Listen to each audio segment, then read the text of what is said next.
There are things in life we bury so deep we think they'll never resurface, but the past has a cruel way of knocking on your door when you least expect it, and in my case, it knocked wearing a clerical collar. Hello, my loves. This is Grandma Joanne, 78 years young, speaking to you from my little corner of Lancaster, Pennsylvania. It's a big town now, but still holds pieces of my story scattered throughout its streets. Today I'm going to share something I've kept in my heart for over 5 decades. A story that changed the course of my life in ways you couldn't imagine. You know, some people say a woman's wedding day is the happiest of her life. And it should have been. Oh, my dears, how it should have been. But sometimes life has other plans, and what should have been a fairy tale can turn into a nightmare in minutes. Before I continue, the team at this channel is running a $500 giveaway for our subscribers. To participate, just like this video and comment with something interesting about yourself. Where you're watching from, how many grandchildren and children you have, what your hobby is, your age, and much more. I'm excited to read the comments and see who wins this amazing prize. I was born in 1946 in a small town called Millfield, in the heart of Pennsylvania. A place where everyone knew everyone, where gossip traveled faster than a tumbleweed rolling downhill, and where a priest's word was worth more than a notarized document. My father, Ernest, owned a small but respected general store. My mother, Connie, sewed for others and made the best pastries in the region. We were a simple family, but happy. I grew up running through dirt yards, climbing apple trees, playing hopscotch with the other girls on the street. Life was hard, but had a sweetness that's hard to find nowadays. Everyone helped each other. Doors stayed unlocked, and we slept without fear of anything except the boogeyman our mothers invented to keep us from going out at night. It was at a 4th of July celebration in 1967 that I met Jack. I was 21, he was 25. He worked as a mechanic at the only garage in town, always had grease-stained hands, but the most beautiful smile I'd ever seen. I remember it like it was yesterday. I was dancing with my cousin when I tripped on my own dress. I would have fallen flat on my face if it weren't for 2 strong hands that caught me. "Careful, miss. Uncle Sam doesn't like to see pretty girls getting hurt at his party," he said, with that smile that made my heart do a somersault. From that day on, Jack never left my side. Every day he'd stop by my father's store to buy something. A pack of cigarettes he didn't even smoke, a box of matches he didn't need, a piece of taffy he'd distribute to the street kids. Any excuse was valid to see me, to exchange a few words, to steal a smile from me. My father, who could be fierce as a bear when he wanted to, soon noticed the young man's intentions. But Jack was hardworking, respectful, from a known family. It didn't take long for Ernest to give his blessing to the courtship, with the condition that everything be done properly, with respect, as was customary. And it was. Jack treated me like I was made of crystal. He took me for walks in the town square on Sundays after church, always with my mother or brother watching. He brought me wildflowers he picked on the way from the garage. He wrote letters that I keep to this day, full of promises of a happy future, a house full of children, eternal love. The marriage proposal came on Christmas 1967. The whole family gathered for dinner, the house smelling of eggnog and roast turkey, when Jack asked permission to speak. He knelt right there in the middle of the living room, took a small box from his pocket, and asked the question every girl dreams of hearing. "Joanne, you're the light of my days, the reason for my living. Would you do me the honor of becoming my wife?" Of course I said yes.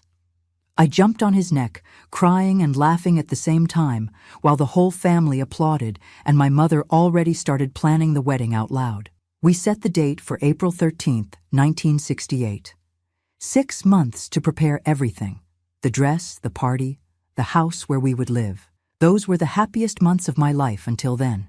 Each day that passed was one day less until I became Mrs. Joanne Wilson. It even had a nice ring to it, didn't it? The wedding dress was made by Mrs. Martinez, the best seamstress in town. White satin, long veil, lace she had brought from Philadelphia especially for me. I insisted on paying every cent with money I saved selling cookies at the market. I wanted it to be mine, earned with my sweat, to enter this new chapter of life on the right foot. The chosen church was St. Mary's, the only Catholic church in town. Father Augustine, who had been there for over 10 years, would be the one to celebrate our wedding. Everyone liked him.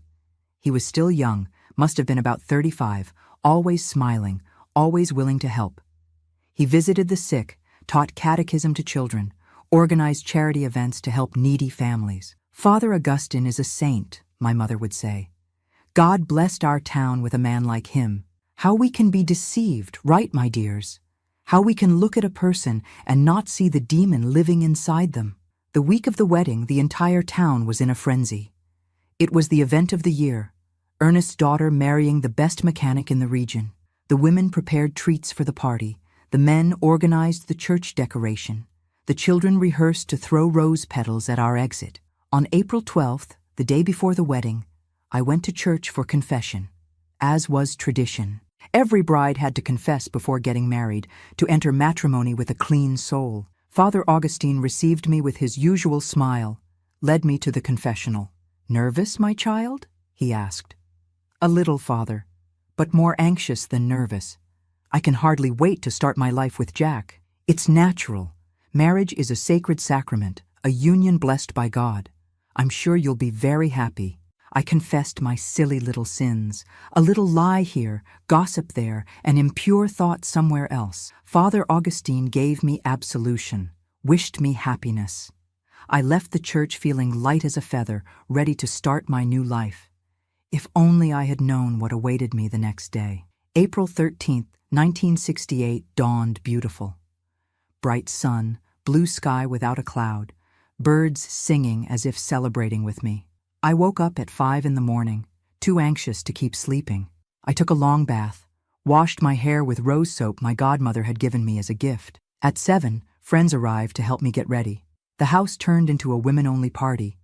Laughter, conversations, advice for the wedding night that made me blush to the roots of my hair. My mother cried with emotion every 5 minutes. My father pretended to have something in his eye to disguise the tears. The wedding was scheduled for 4 in the afternoon. At noon, we began the final preparation. The dress was put on with all care, each button fastened with love, each pleat adjusted to perfection. The veil was secured with pins that my grandmother had used in her own wedding 50 years before. Something old, for luck. At 2 o'clock, I left home for the church. Tradition dictated that the bride arrive earlier to make the final preparations in the small room at the back of the sacristy. It was a small but tidy room, with a large mirror, chairs, a small table with a water pitcher. Brides used it to add final touches, calm their nerves, pray a little before the ceremony. My mother, my sisters, and my friends accompanied me there, helped me with the final adjustments. The dress was perfect. The veil fell like a white cascade. The bouquet of wildflowers gave the final touch. I was feeling like a princess about to meet her prince. At 3:30, they started leaving to take their places in the church. "See you at the front," my mother said, giving me a kiss on the forehead. "You look beautiful, my daughter. Your father should be outside already, waiting to walk you down the aisle." I was alone in the little room, looking at myself in the mirror, hardly believing that in half an hour I would be a married woman. That's when I heard the knock on the door. "Come in," I said, thinking it was one of the girls who had forgotten something. But it wasn't. It was Father Augustine. "Good afternoon, Joanne. I came to see if everything is all right, if you need anything before the ceremony." "Everything is great, Father. Thank you for your concern." He entered the room, closed the door behind him. I thought it was strange, but didn't say anything. After all, he was the priest, right? A man of God. What harm could there be? "You really are very beautiful," he said, approaching. "Jack is a lucky man. Thank you, Father." He went to the small table, picked up the water pitcher. "You must be nervous. Would you like a glass of water? It will help calm you down." I was indeed thirsty with anxiety. "Yes, please, Father. Thank you very much." He served the glass, handed it to me. The water had a slightly bitter taste, but I thought it was because of my nervousness. I drank it all at once. "There," he said, taking the empty glass from my hand. "Now just relax and everything will be fine." It was a matter of minutes. Suddenly, I felt a strange dizziness, weak legs, blurry vision. I tried to support myself on the chair, but my strength was abandoning me. "Father, what's happening?" He didn't answer. He just stood there, watching me with a look I had never seen before. A look that gave me fear, great fear. I tried to scream, call for help, but my voice wouldn't come out. My body no longer obeyed me. I slowly slid to the floor, the wedding dress spreading around me like a white shroud. The last thing I saw before blacking out was his face approaching, that smile everyone thought was saintly transforming into something monstrous, diabolical. After that, only darkness. When I began to wake up, the first thing I felt was pain. A pain different from anything I had ever felt in my life. Pain all over my body, but especially in a part of me that no one had ever touched. A pain that came from inside, that tore, that burned. I tried to open my eyes, but everything was blurry. I tried to move, but every movement was agony. I felt something warm and sticky between my legs. Blood. A lot of blood. The memory of what had happened before I passed out came in flashes. The priest, the glass of water, the dizziness. But what happened after? What had he done to me? I didn't need to be very smart to understand. The pain, the blood, the marks I felt all over my body, slaps, bites, scratches.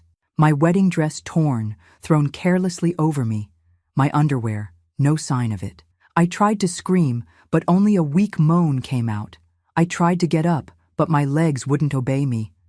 I stayed there, thrown on the cold floor of that little room, bleeding, crying, praying that it was a nightmare, that I would wake up and none of that would have happened. That's how my mother found me. It was already past 4:30, the wedding delayed, everyone worried. She came looking for me and came face to face with that scene of horror. Her daughter, who had left home dressed as a bride, radiant with happiness, now thrown on the floor like a rag, violated, destroyed.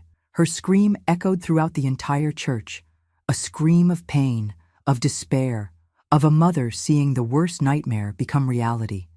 In seconds, the little room was full of people, my father, my sisters, Jack. Oh, Jack's look when he saw me. It was as if they had ripped out his soul.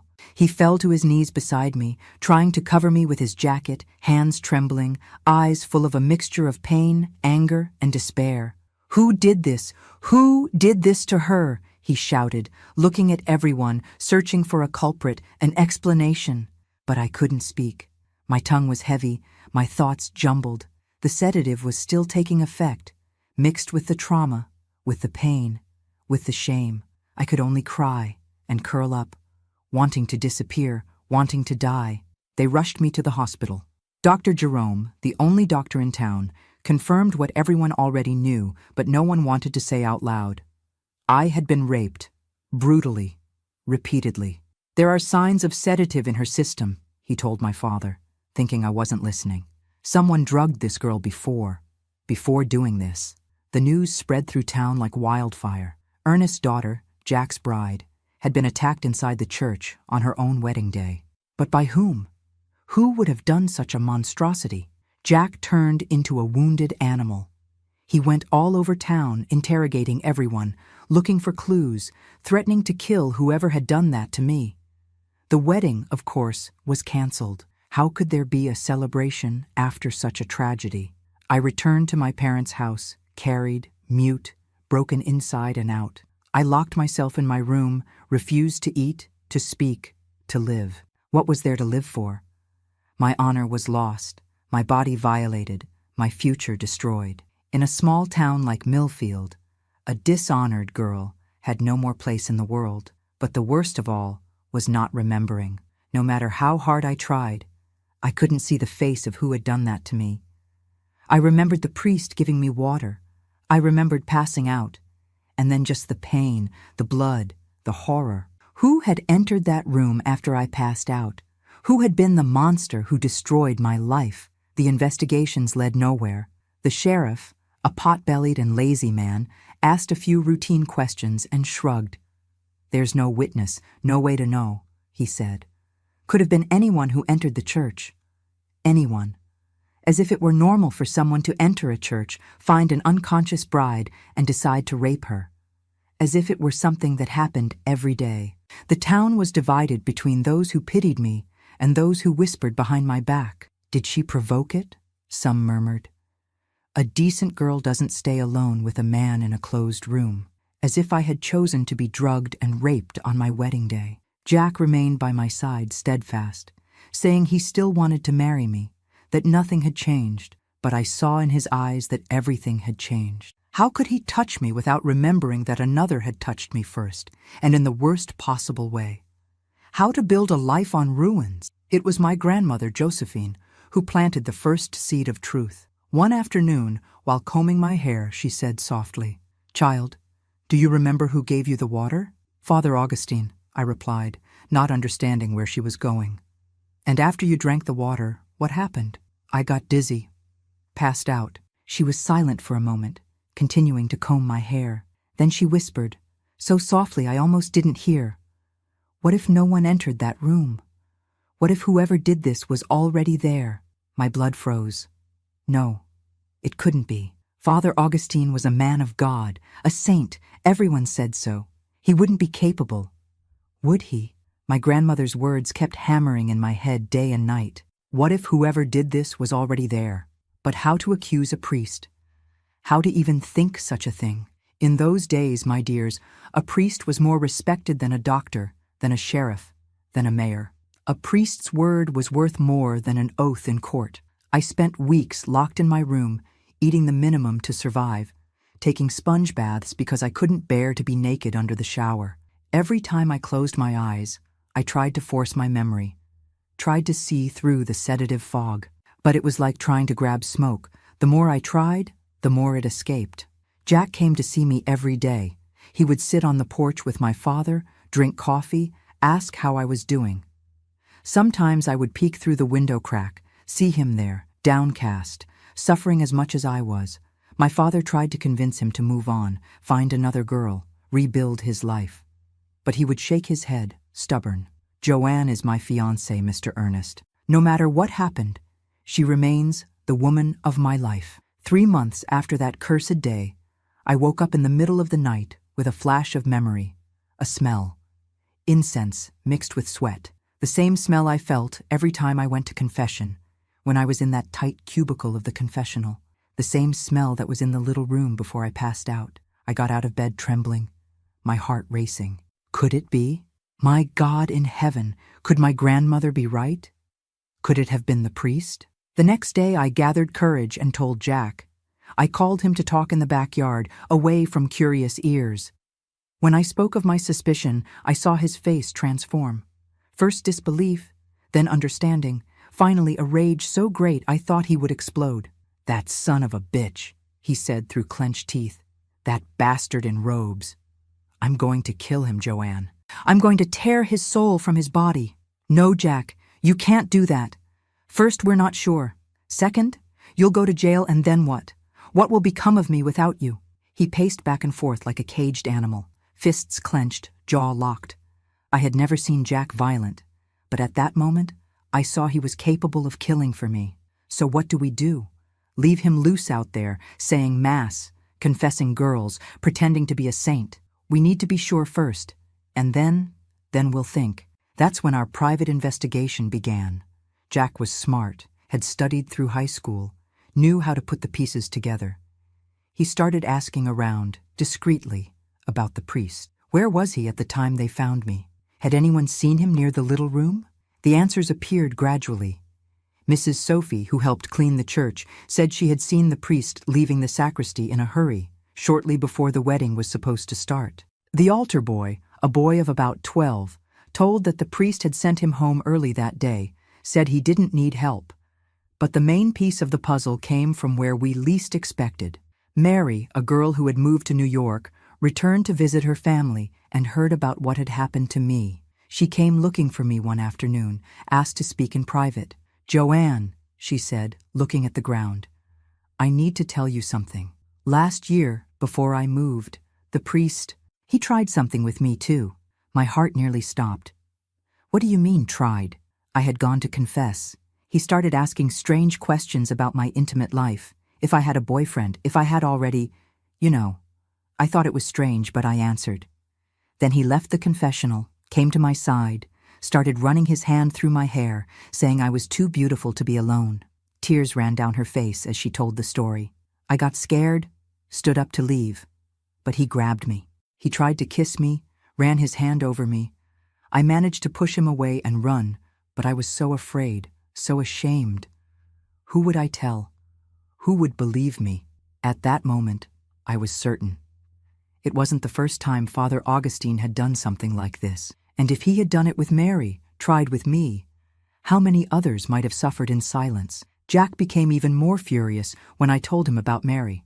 But now there was a different gleam in his eyes, a gleam of someone who was plotting something. "Leave it to me," he said. "I'll take care of this. Jack, for God's sake, don't do anything crazy." "I won't, but that bastard won't go unpunished. Trust me." 2 weeks later, Jack showed up at home with a strange expression. He called my father for a private conversation, then the two called me. The three of us sat in the kitchen, doors and windows closed. "I discovered some things about the priest," Jack began. "Things that the diocese wouldn't like to know." My father frowned. "What kind of things?" "He diverts money from collections. I have proof. He takes part of the tithe and sends it to his family in Baltimore. His mother has a house that doesn't match a washerwoman's salary. His brothers live the good life without working." "And how did you discover this?" I asked. "I have my methods. The important thing is that now we have leverage against him." The plan was simple but risky. Confront the priest, make him confess what he had done to me, threaten to report the embezzlement if he didn't leave town. It wasn't real justice, I knew, but it was the most we could get at that time, in that place. My father didn't like the idea. "It's too dangerous. What if he reacts? What if he denies everything and ends up harming you?" But Jack was determined. "Mr. Ernest, with all due respect, but look at the state of your daughter. Look at what that monster did to her. Do you want him to continue out there, doing this to other girls?" In the end, my father agreed. But he insisted on going along, even took the old revolver he kept at home. I stayed at home with my mother and sisters, praying that everything would go well, that there wouldn't be an even greater tragedy. They returned almost 2 hours later. Jack with a closed face, my father pale as paper. They sat in the living room, asked for whiskey. My mother served with trembling hands. "And?" I asked, unable to stand the anxiety any longer. Jack took a big swig before answering. He confessed. Not at first, of course. He denied it, acted offended, threatened to call the police. But when I showed the embezzlement documents, when I said I was going to send everything to the bishop, he changed his tune. My father continued, "He admitted he gave you the sedative. He said he couldn't control himself, that the devil tempted him." The devil. How easy it is to blame the devil for our monstrous acts, isn't it? How convenient to have a scapegoat for the evil that lives inside us. "He's leaving," Jack concluded. "I gave him a week to request a transfer, to invent some excuse. If he doesn't go, I'll send everything to the bishop and the police." A week later, Father Augustine announced at Mass that he had been transferred to a parish in rural Maryland. He said it was God's will, that he had to take the word to more needy places. Some church ladies even cried, lamenting the loss of such a good priest. If they only knew. But his departure didn't heal my wounds. The trauma was there, deeply ingrained, haunting me day and night. I couldn't enter a church without shaking. I couldn't see a clerical collar without feeling nauseous. I couldn't imagine being touched by any man, not even by Jack, who had all the patience in the world with me. The town continued to gossip, speculate, judge. Without knowing the truth, they invented their own versions. Some said I had a secret lover who had attacked me out of jealousy. Others, that it was a voodoo thing, a spell cast by some envious woman. And there were always those who insinuated that the fault was mine in some way. 6 months after that fateful day, Jack came with a proposal. "Joanne, let's get out of here. Let's go somewhere else. Start over. Get married far from these stairs, these poisonous tongues." But where? And our family? I have a cousin in Lancaster. He has a garage there, needs a mechanic. It's a big town. Nobody will know our story. We can start from scratch. The idea of leaving Millfield was both frightening and liberating at the same time. Frightening because it meant leaving behind everything I knew, my family, my roots. Liberating because it was the chance to escape the pitying looks, the whispers, the memories that haunted me at every corner. My parents were reluctant at first, but seeing my condition, seeing that I wasn't getting better, that I continued to wither away in that town that had become my prison, they eventually agreed. My mother cried a lot, hugged me as if she would never see me again. "Go, my daughter," she said. "Go be happy far from here. Forget this misfortune and build a new life." In January 1969, Jack and I left for Lancaster. We took few things, some clothes, essential furniture, and a lot of hope for better days. We got married in a civil ceremony as soon as we arrived. A simple ceremony, just the two of us and the witnesses the judge arranged. It wasn't the dream wedding I had imagined. There was no white dress, no party, no waltz. But it had what mattered. The love of a man who chose me, even broken, even marked, even with a story that would drive anyone else away. The adaptation wasn't easy. Lancaster was much larger than Millfield, busier, more impersonal, but that was good in a way. Nobody knew who we were, where we came from, what had happened. We could invent our own story. Jack started working at his cousin's garage. I got a job at a fabric store downtown. We rented a simple but decent little house, bought our furniture gradually, building our nest. On difficult nights, when nightmares came, when the past knocked on the door, Jack would hold me, calm me down, remind me that I was safe, that no one would ever hurt me again. "You're the strongest woman I know," he would tell me. "You survived the worst, and you're still here, standing. That's courage, Joanne. That's strength." Slowly, very slowly, I began to heal. Not completely. Some wounds never fully heal, but enough to smile again, to dream again, to live again. I made friends at work. We learned to cook together. We discovered beautiful places in the new town. A year after moving, I got pregnant. When the doctor confirmed it, I cried like a child, not out of sadness, but out of fear. How was I going to take care of a child if I could barely take care of myself? How was I going to protect my child from the evil of the world if I hadn't been able to protect even myself? Jack calmed me down, as he always did. "You're going to be a wonderful mother, and our child will grow up surrounded by love, protected, happy. The past doesn't define our future, Joanne." He was right. When I held my first child in my arms, a healthy boy who took after his father's eyes, I felt that I was finally turning the page.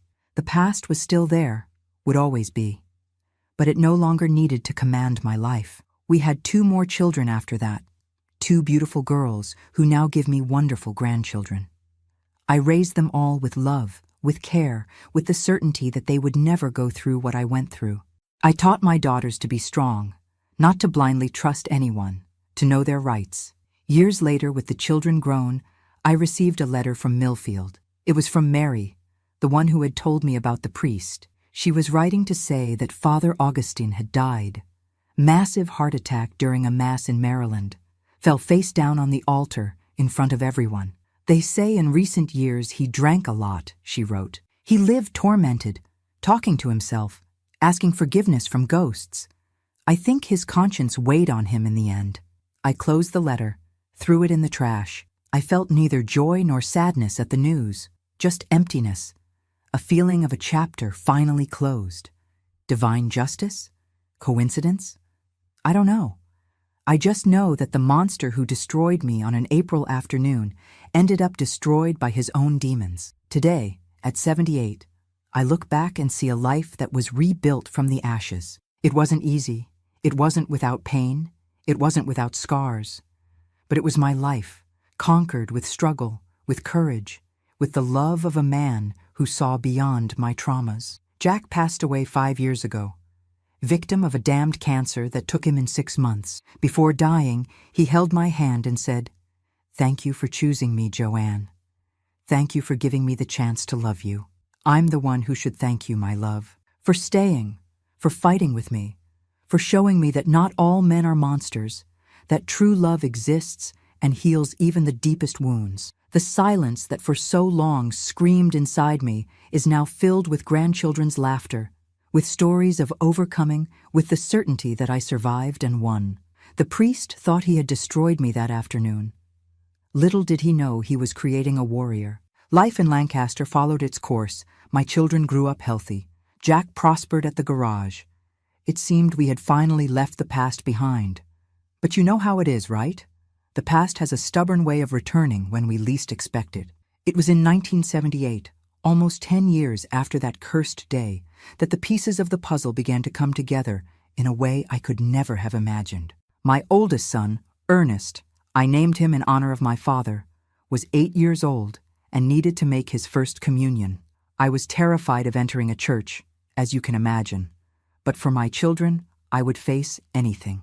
The catechist was Sister Benedictine, an elderly nun who had been transferred from Baltimore. A sweet woman, soft-spoken, who gradually gained my trust. One afternoon, after picking up Ernest from catechism, she called me for a conversation. "Mrs. Joanne, you're from Millfield, aren't you?" My blood froze. How did she know? We had been so careful not to talk about the past. "Why do you ask, sister?" She sighed, looked at the crucifix on the wall before continuing. "Because I'm from there too. I left many years ago, but I knew your family. Your father had a store, your mother sewed." I nodded, heart tight. Did she know my story? Was she going to spread it to the whole town? "I know what happened to you," she said softly. "And I came to Lancaster precisely to look for you." "What do you mean, look for me? Why?" What she told next changed everything I thought I knew about that terrible day. Sister Benedictine had been a nun at the convent in Baltimore, where Father Augustine sent part of the diverted money. But it wasn't for his family, as Jack had discovered. It was to keep something much worse secret. Father Augustine had, how can I say, serious problems. The diocese knew, but preferred to transfer him from parish to parish instead of facing the scandal. Each time something happened, they moved him to a different place. My head was spinning. How many times? How many women? "It wasn't just women," she said, and I saw tears in her eyes. "There were girls too, teenagers, sometimes even children. You weren't the first, nor the last." I felt such rage that my whole body trembled. How many lives had that monster destroyed? And the church knew? Knew and did nothing? "Why are you telling me this now?" "Because I need your help. There's a group of women, his victims, who are organizing. We want justice, even if delayed. We want the church to recognize what it did, to pay for its complicit silence. The idea of reliving it all, of making my most painful secret public, terrified me. But thinking about how many others had suffered like me, how many more could suffer if we continued silent. "I need to think," I said. "Talk to my husband." Jack, as always, supported me. "If that's what you want, if you think it will help, I'm with you. Always." It took me a month to gather courage. A month of sleepless nights, of conversations with myself, of prayers asking for strength. In the end, what decided me was thinking about my daughters. What if one day they went through something like this? What if the silence of women like me allowed other predators to remain free? I went back to Sister Benedictine. "I'm in. What do I need to do?" What I discovered in the secret meetings that followed was stomach-turning. We were 12 women, of different ages and from different towns, but with frighteningly similar stories. Father Augustine had a method. He would gain trust, choose the most vulnerable victims, use sedatives when necessary.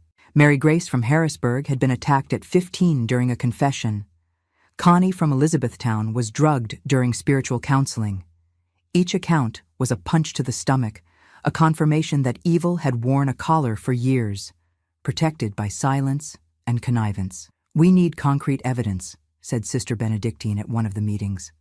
"Documents showing that the diocese knew and covered up." That's when I remembered something.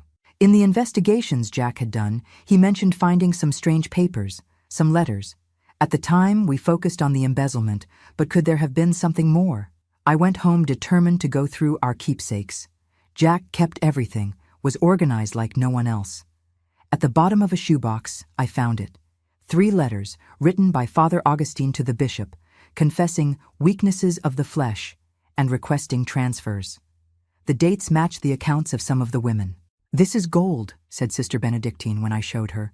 "Proof that he confessed to the crimes and that the diocese, instead of reporting, just moved him around." We decided to look for a lawyer. Mr. Reynolds, a young idealistic man who had just opened an office in Lancaster. When we told our stories, I saw the indignation on his face. This is a continuous crime with the aggravating factor of abuse of religious authority, and the diocese is complicit by omission. We're going to file a class action lawsuit. The process was hell. First, we had to convince the other women to expose themselves, to open their wounds in public. Some agreed, others backed out in fear. In the end, we were 7 brave women willing to face the church. When the news leaked to the press, it was a scandal. Philadelphia newspapers printed the story. The diocese tried to cover it up, threatened to sue for defamation, but the evidence was too strong, the accounts too detailed. My family suffered. My children were bullied at school, called the children of the woman who wants to destroy the church. Jack lost customers at the garage. There were people who no longer wanted to do business with the husband of the troublemaker. But we held firm, united. The trial took place in 1980. 2 years of judicial battle, of painful testimonies, of reliving old traumas. Every time I had to tell my story to the judge, to the lawyers, to the curious audience, I felt as if I was being violated again. But when I looked at the faces of the other women, I saw the same pain, the same courage, the same need for justice, and found strength to continue. The diocese's defense was dirty. They tried to discredit our accounts, insinuate that we were vindictive women, that we wanted money. They even hired a detective to investigate our past, to look for anything that could tarnish our reputation. That's when they discovered something even I didn't know. Father Augustine, before dying, had left a diary. His family, afraid of scandal, had given it to the Bishop of Maryland, who kept it under lock and key.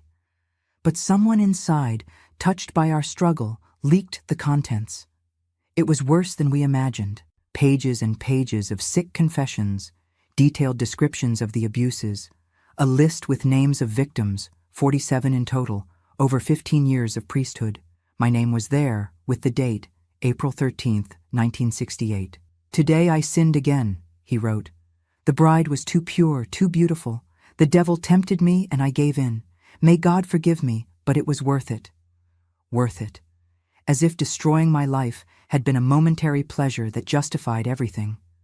With the diary, the diocese's defense crumbled. There was no more denying, no more pretending they didn't know. The evidence was overwhelming. In September 1980, the judge ruled in our favor. The diocese was ordered to pay compensation to each victim and to create a support fund for women abused by religious figures. It wasn't just about money, though God knows how much we needed it. It was about recognition, about lifting the veil of silence that protected predators, about saying loud and clear, "This happened, it was wrong, and someone needs to pay." The victory had a bitter taste. Father Augustine was already dead. He never paid criminally for his crimes. Other priests involved in the cover-up were just transferred. The structure that allowed the abuses remained intact. But something changed. After our case, other women found the courage to speak out. We created a support network, a group that exists to this day, helping victims of religious abuse seek justice and healing. My life was never the same after the trial. I lost my privacy, became that woman who sued the church, but I gained something more valuable, the certainty that my silence would no longer be complicit in other crimes. Sister Benedictine, who had been our greatest ally, was expelled from the congregation. They accused her of betrayal, of tarnishing the church's name. She accepted it with serenity, said she preferred to serve God outside the convent walls than be complicit inside them. Years later, at one of our group meetings, a young woman approached me. She was about 20, frightened eyes, the manner of someone carrying a heavy secret. "Mrs. Joanne," she said, "I need to thank you. Because of your courage, because of the lawsuit, my mother didn't let me be alone with the priest in our parish. She suspected, protected me. You saved my life." I cried like a child that day. All the pain, all the exposure, all the struggle had been worth it for that moment, for knowing that at least one girl had been spared the horror I lived through. Jack hugged me that night, proud. "You're a warrior, Joanne. You transformed your pain into a shield for other women. That's true faith." He was right. True faith wasn't in the men in collars who preached one thing and did another. It was in us, broken women who found strength to fight, to protect others, to scream when they wanted us to stay silent. The discovery that the church knew that it had been complicit by omission could have destroyed my faith. But I discovered that God doesn't just dwell in churches. He dwells in the courage to speak out, in the strength to rebuild, in the love that heals, in the justice that may be delayed but doesn't fail. Today, when I look back, I see that that priest thought he was destroying a defenseless bride. Little did he know he was creating a warrior, a voice that would multiply into many other voices, a cry that would echo for decades demanding justice. The confrontation with Father Augustine was just the first step in a much larger battle against an entire system that protected predators dressed as saints. When Jack and my father returned home that night, after hearing the priest's forced confession, I saw in their faces a mixture of relief and frustration. We had discovered the truth, yes, but so what? What could we do with it in a society where a priest's word was worth more than a woman's life? In the days following Father Augustine's departure from Millfield, the pressure for us to keep silent came from all sides. The new priest, Father Anthony, a newly ordained young man who came to replace Augustine, stopped by our house one afternoon. He said he came to console the family in difficult times, but it soon became clear what his true mission was. "I know you've been through terrible moments," he said, sitting in our living room, drinking the coffee my mother served out of politeness. "But it's important not to nurture feelings of revenge. God's mercy is infinite, and we must forgive even those who have done us harm." Jack, who until then had controlled himself, couldn't take it anymore. "Father, with all due respect, but you weren't here when they found my fiancée bleeding on the floor of your church. You didn't see the state she was in, didn't go through nights of nightmares, didn't witness—" "My son," the priest interrupted, "I understand your pain. But spreading rumors about a man of God can be more harmful to you than you imagine. The community needs peace, unity. It would be better for everyone if this matter stayed in the past." Rumors. He called my rape rumors, as if my pain, my trauma, my destroyed life were just small-town gossip. At that moment, I understood that we weren't just facing individuals, but an entire institution willing to sacrifice its victims to protect its image. My father, the religious and respectful man he had always been, this time didn't bow down. "Father Anthony, my daughter was violated inside God's house by someone who should protect her. If you think we're going to pretend nothing happened so as not to bother anyone, you're very mistaken." The priest left without getting what he wanted, but he came back several times, always with the same litany about forgiveness, mercy, and the greater good of the community. Sometimes he came accompanied by influential parishioners, the mayor, the pharmacist, women from the congregation who looked at me with a mixture of pity and censure. "Joanne is a good girl," they would say to my mother, "but she needs to understand that certain things are better left quiet, for her own good. No one will want to marry a girl who goes around saying these things about priests, saying these things, as if reporting a rape was bad manners, as if seeking justice was a lack of composure." The weight of silence was crushing.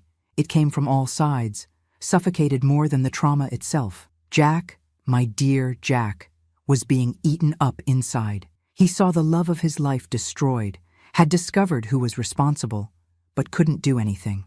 The priest's impunity, protected by the collar and by the system, drove him crazy with anger. "It's not fair, Joanne," he would tell me, pacing back and forth in the yard like a caged animal. "That bastard destroyed you, destroyed our dreams, and he'll continue out there as if nothing happened.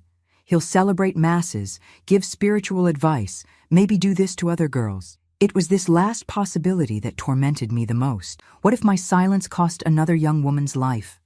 What if my cowardice allowed another monster to remain free?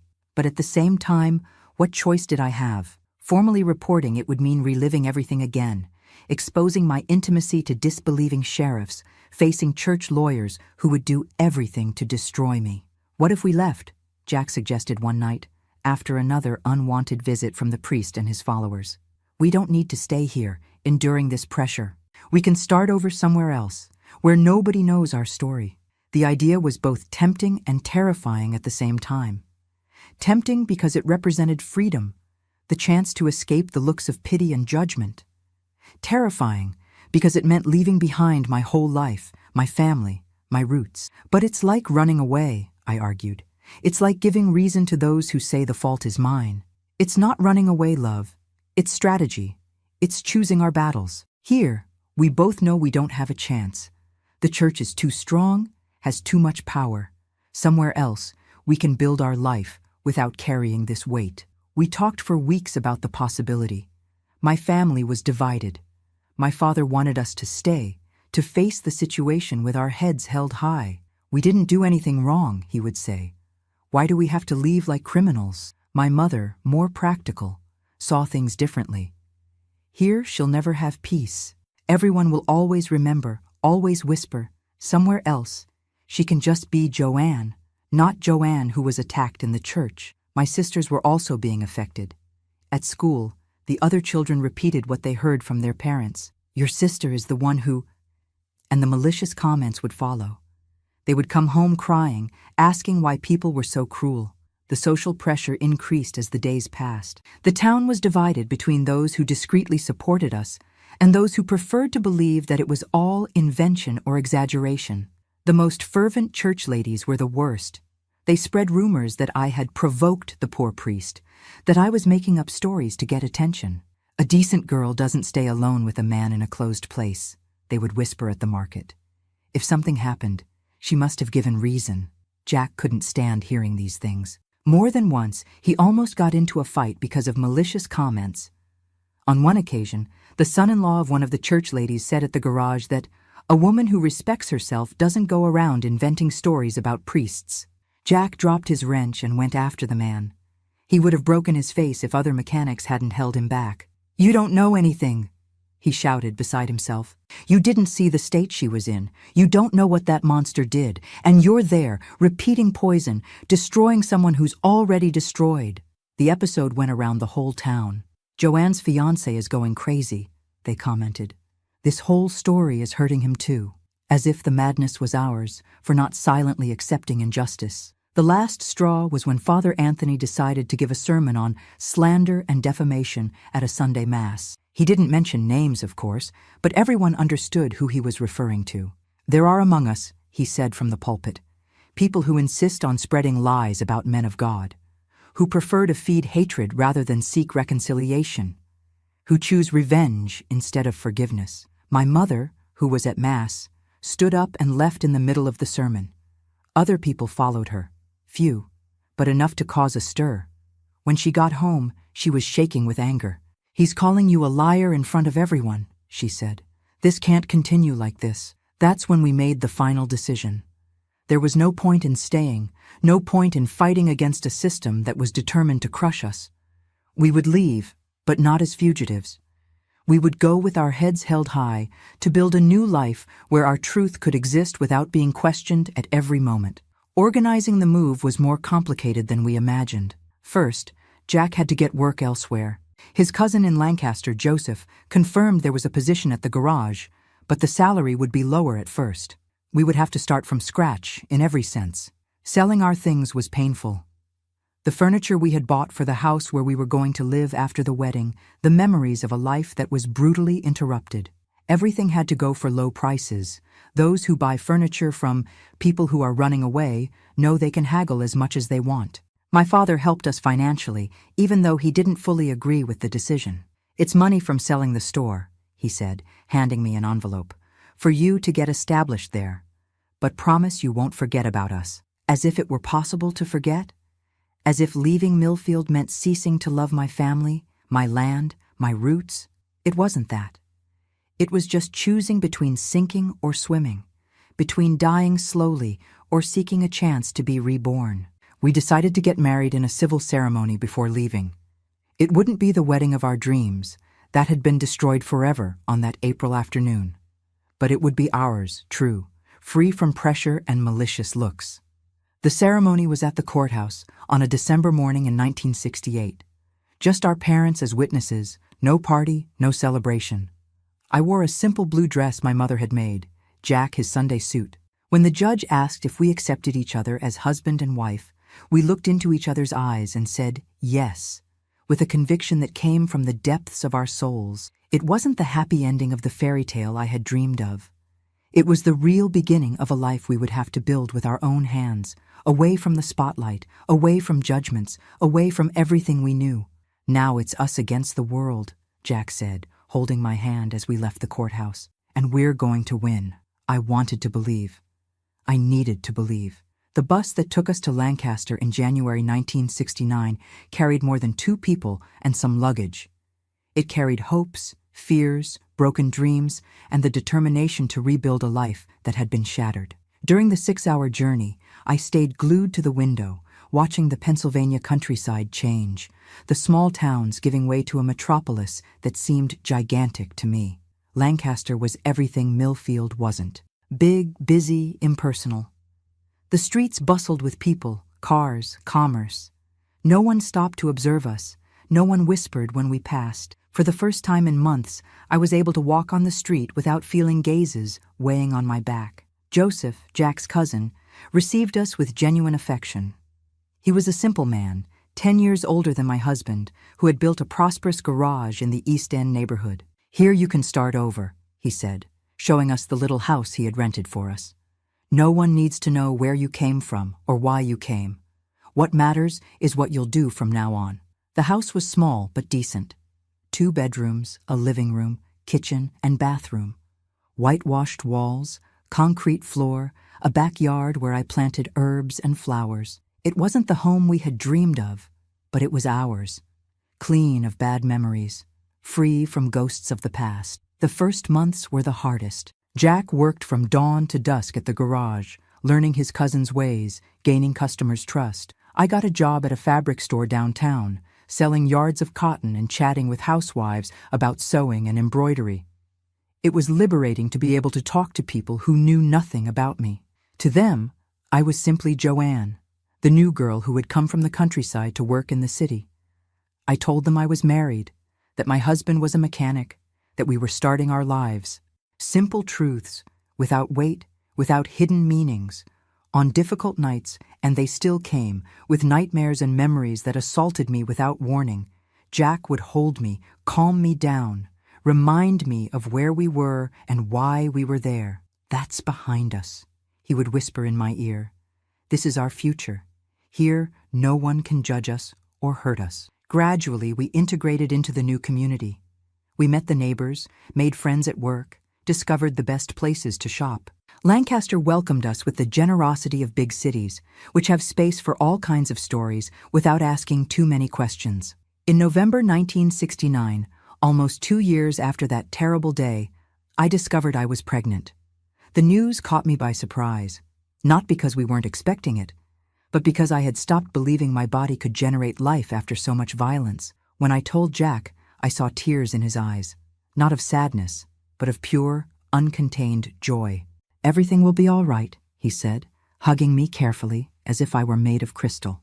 "Our child will grow up free, happy, without carrying the weight of what we went through." The pregnancy was both a blessing and an ordeal. A blessing because it gave me a new purpose, a reason to look forward instead of backward. An ordeal because fear consumed me. What if I couldn't be a good mother? What if my traumas affected my child? What if the world out there was as cruel to him as it had been to me? Dr. Edmund, the doctor who followed me, was a kind man who noticed my anxiety. "First pregnancy is always like this," he would tell me. "Normal to be nervous. But you're strong, Joanne. You'll be a wonderful mother." If he knew the whole truth, would he say the same thing? But that was the beauty of Lancaster. I could just be a pregnant woman, not a victim carrying scars. Ernest was born on a July dawn in 1970, after a long but uncomplicated delivery. When the doctor placed that tiny being in my arms, I felt something I hadn't experienced in 2 years. Pure joy, without mixtures, without shadows. He was a beautiful, healthy boy, with his father's eyes and a strong cry that filled the maternity ward. Looking at him, I understood that life had given me a second chance. Not to forget the past, that would never be possible, but to build something beautiful on the ruins. "Look," Jack said, touching our son's little face with trembling fingers. "He's perfect, our miracle." He really was a miracle. After so much destruction, so much pain, we were capable of creating life, of generating love, of being a family. The name Ernest was chosen in honor of my father, who had supported us even when he didn't agree with our decisions. 2 years later came Mary Connie in honor of my mother, a serene girl with big eyes and an easy smile who completed our small family. And 3 years after that, our youngest, Anna Beth, who arrived full of energy to shake up our routine. Raising 3 children in the 1970s without the support of the extended family wasn't easy, but each challenge overcome was a victory. Each milestone reached a proof that we had made the right choice. My children grew up free from the weight of our story, surrounded by love and protection. I taught them, especially the girls, the importance of knowing their rights, of not accepting abuses of authority, of trusting their own instinct when something didn't seem right. Without telling the sordid details of what I had been through, I planted in them seeds of courage and discernment. If anyone tries to make you feel uncomfortable, I would say, no matter who it is, teacher, priest, neighbor, anyone, you run and tell me. A promise to keep a secret about something bad is worth nothing. For 15 years, I lived under the illusion that I had managed to bury my past forever. My children were growing up healthy. Jack was prospering at the garage. He had become his cousin's partner. Our life seemed finally on track. But in 1984, a letter changed everything. It was from Mary, that girl who had told me about Father Augustine's attempted abuse. She was writing to inform me that other women had appeared with similar stories, victims of the same priest, scattered across various towns in Pennsylvania and Maryland. Joanne, the letter said, we discovered we were many more than we imagined, and we're organizing to seek justice. I know you've rebuilt your life, that you have a family to protect, but your voice could be fundamental for other women to find courage. My first instinct was to tear up the letter and pretend it had never arrived. My life was good, my children knew nothing, why stir up healed wounds? But my conscience wouldn't leave me in peace. If other women had suffered what I suffered, if the monster had continued his destructive rampage, wouldn't my silence be complicit? I talked to Jack, of course. After so many years together, we had no secrets from each other. He listened, reflected, held my hands. The decision is yours, he said. If you want to participate in this fight, I'm by your side. If you want to keep our life as it is, I also support that. But remember one thing, you're no longer that frightened girl from Millfield. You're a strong woman, a mother who has built a beautiful life. If anyone can face this battle, it's you. I sought out Sister Benedictine one September afternoon. She lived in a simple house in the West End neighborhood where she maintained a support center for needy women. She no longer wore religious habit, had left the congregation after our lawsuit, but continued to serve God in her own way. I knew you would come, she said, hugging me as if we were old friends. You look like someone who can't stay silent when it comes to justice. What she told me left me astounded. We weren't just a few isolated women. It was a systematic pattern of abuse that spanned decades. Father Augustine had been transferred from parish to parish whenever problems arose, leaving a trail of victims wherever he went. The diocese knew, Sister Benedictine explained. They had documents, reports, confessions, but they chose to transfer instead of punish, to cover up instead of confront. They are complicit in every act of violence he committed after the first uninvestigated complaint. It was revolting to discover that my case hadn't been isolated or exceptional. It was just one more in a long list of crimes covered up by an institution that claimed to represent God on earth. It took me weeks to make the decision. I thought about my children, who were then 14, 12, and 9 years old. How to explain to them that the mother they had always known as strong and determined had a past of violence and trauma. How to protect them from the consequences of a legal battle against the church. But I also thought about how many other Joannes might be suffering in silence. How many shattered families, how many predators protected by the collar and institutional power. Mom, my oldest daughter said to me one night, seeing me too worried to hide it, "Are you okay? Seems like something's bothering you." I looked at that smart, determined girl, whom I had raised to be strong and independent. If someday someone tried to harm her, I would want other women to have fought before to create a world where her pain would be taken seriously. There is something, my daughter, but it's an adult thing. A very old injustice that maybe it's time to correct. "Then you have to correct it," she said with the simplicity of youth. "You always teach us that we can't let wrong things pass unchallenged." It was the answer I needed to hear. The process that followed was even more difficult than I had imagined. Not just because of the pain of reliving old traumas, but because of the impact on my family. When the news leaked to the press, journalists discovered our identity, our address, our story. My children came home from school with questions they didn't know how to ask. Classmates had shown them newspapers, made comments, repeated rumors. I had to sit down with each of them, adjusting the language to their age, and tell a version of the truth they could understand and carry. "Why did you never tell us this before?" Ernest asked, with the typical teenage revolt against injustices. "Because sometimes we need time to become strong enough to fight. And because I wanted to protect you from a very sad story." "But now you're fighting," Mary Connie observed. "Now I'm fighting so other girls don't go through what I went through. So you grow up in a world where these things don't stay hidden." It was hard, but our children surprised us. Instead of shame or revolt, they showed pride. Pride in having a brave mother who wouldn't be silent in the face of injustice. They began to defend our cause at school, to counter malicious comments, to position themselves as children of a warrior. When we won the lawsuit in 1985, the feeling was strange, joy mixed with emptiness. We had proven our truth, forced the recognition of injustice, obtained compensation. But Father Augustine had been dead for 5 years. He would never pay criminally for his crimes. He would never look his victims in the eyes and admit the harm he caused. The victory was important, less for what we achieved and more for what it represented. Other women found courage to speak out. The church was forced to create protocols to deal with abuse allegations. The veil of silence that protected predators was torn, even if partially. "It's not about revenge," I told reporters after the sentence. "It's about preventing other families from going through what we went through. It's about saying loud and clear, these things happen, they are wrong, and those who do them will pay." Today, at 78, I look back and see a life that could have ended on that April afternoon in 1968. But it didn't end. It was transformed, resignified, made stronger by its own scars. My children have become wonderful adults. Ernest is a mechanic like his father, but studied engineering and has his own garage. Mary Connie became a lawyer, specializing in defending women victims of violence. Annabeth is a teacher and works with sex education in schools, teaching children about consent and protection. "You planted in us the seed of justice," Mary told me on one occasion.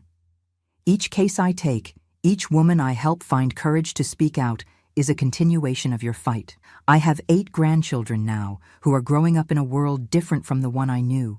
Not perfect, of course, but where a victim's word carries more weight, where allegations are investigated, where silence is no longer the only option. Jack passed away 5 years ago, victim of a cancer that took him in 6 cruel months. Before dying, he held my hand and said, "Thank you for letting me love you. Thank you for building this beautiful family with me. Thank you for showing me that love is stronger than any trauma. I'm the one who should thank you, my eternal love, for staying when others would have fled, for choosing to rebuild instead of abandon, for giving me children who carry our love forward, multiplying it in future generations. If you've made it this far in my story, my dear, thank you for listening. It wasn't easy to tell, even after so many years. But I've learned that silence is injustice's best friend, and I don't want to be complicit in any evil anymore. If you've been through something similar, know that you're not alone. The fault is never the victim's. Trauma can change your life, but it doesn't need to destroy it. It's possible to rebuild, to love again, to be happy, even carrying scars. If you know someone who's been through this, be patient. Healing has no set deadline. Some take months, others years, some a lifetime. The important thing is not to give up on yourself, not to let evil win.